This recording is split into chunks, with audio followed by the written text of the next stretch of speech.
country back. This government's breaking our back. Draw a line in the sand so they all understand, and our nation stays intact. Take it back. My name is Carol Cheslock. I live in Bethel, and I just have one thing to say. We are not Democrats. We are not Republicans. We are Americans. Take back your country. Be active. Make sure you pick up those lists. And don't give up calling the politicians. I've been doing it for years. They know me by first name. They don't want to hear what I have to say, and I'm not going away. Yeah! Don't go away. Okay, Tommy, go ahead. I'm a 42-year-old father of 3 people. Tommy's my oldest son. I'd like to talk a little bit about the facts. Elise and I got together and talked a couple weeks ago. We agreed a lot with each other's opinions, and if you would bear with me for 5 or 10 minutes, I want to lay the facts on the table as they stand today. First of all, I'm glad to see so many of you people here today, and I'd like to welcome you to Janet Napolitano's list.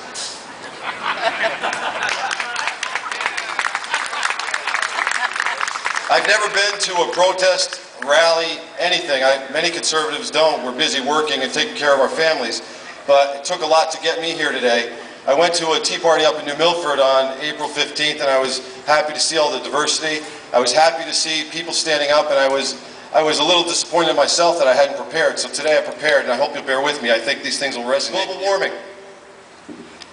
I don't see anyone sweating out there today, but we'll talk about something else. Recently, Al Gore testified before Congress about the imminent dangers of global warming. Congress would not let opponents of global warming testify that day. That's a fact.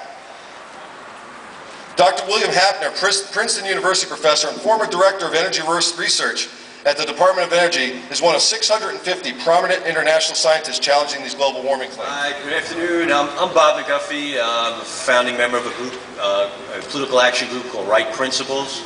And we are about action. I've been to tea parties, I've been to the Glenn Beck meetups, and what we really have to get in our minds is action, and the real action is going to happen in November 2010.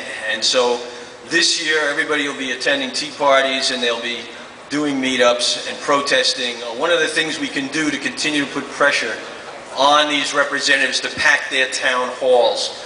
We just did one. There's 5 representatives in Connecticut, plus Dodd is up for re-election.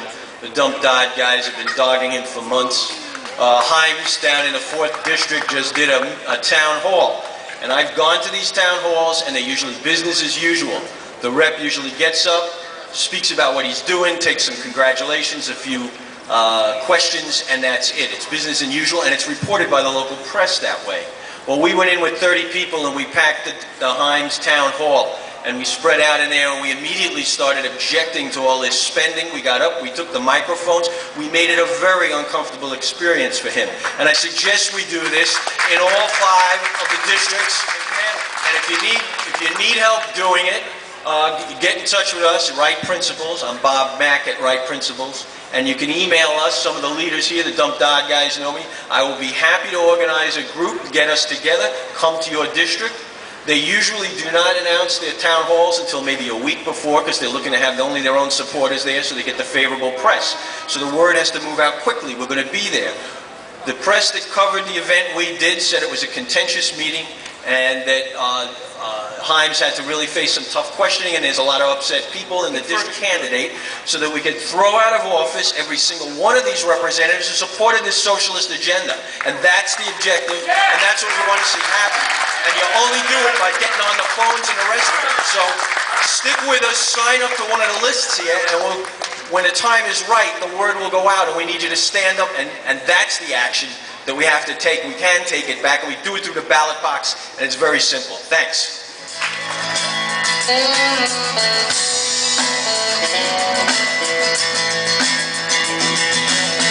I remember when the planes hit New York City. Hit us all just like a shot right through the heart. Now I look around, it's such a pity. Our enemies are closing in, especially the ones within. There's one thing we must do. Take it back. But I happened to turn in, yeah, let's go boo. I happened to turn in TV just the other week, and I noticed that Dodd's commercial, he was proclaiming about how he was bringing this credit card thing.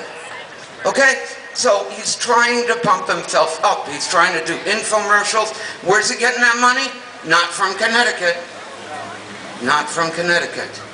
So I just want to encourage every one of you to stand against this spending. Get off your couch, organize tea parties, get to whatever you can do. I'm young. I'm hardly of voting age.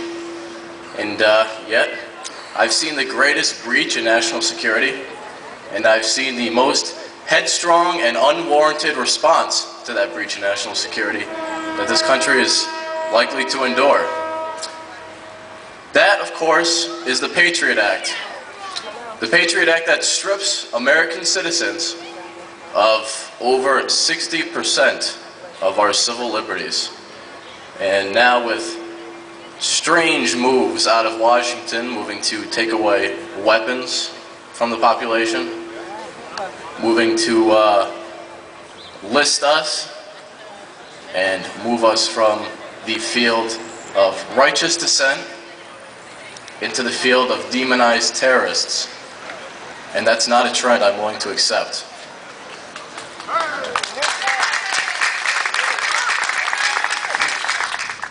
I want to thank you all for coming. You all know why we're here. We're here for the same purpose. We're here because of the fact we are not happy with the way our country is going. We will be called radicals for being here. We will be called names, but who cares? You know what? Our founding fathers were called radicals. They were called every name under the book. They were pure persecuted. But you know what? They can persecute us because we cannot allow our country to be lost. This is the most powerful and wonderful nation in the world. We help everybody in the world. We are not only for ourselves, we help every nation. Every time we turn around, we're giving money to other countries. What we have to do is we have to bring our country back so we can do even more. We have got veterans who are out here. We've got veterans who we have got soldiers who have lost their lives so that we have the right to be here. Freedom of speech is one of the most popular and most wonderful things that we have in this world. Good afternoon, Patriots. I'm here today because I'm honored and blessed to be here, first of all, to call myself an American, and a very proud American. I have two heroes I want to just talk to you about real briefly. Number one, my mother. She came here as a legal immigrant of Hispanic descent, not knowing the language, not knowing anyone, but she lived the American dream. And I'm proud to say I'm one of them, and so is my brother and my sister. Second, I'm here for my other hero, who's in Iraq today. Haven't heard from him, but I know he's safe. Why? Because he believes in freedom and he lives it day in, day out. He's training our troops today. He's been in the military for 23 years, and he's taught me every day more and more what it really means to be an American and to have rights. And it's very important that we continue speaking out and saying the truth, no matter what it costs. My country, tears of thee, sweet land of liberty, of thee I sing.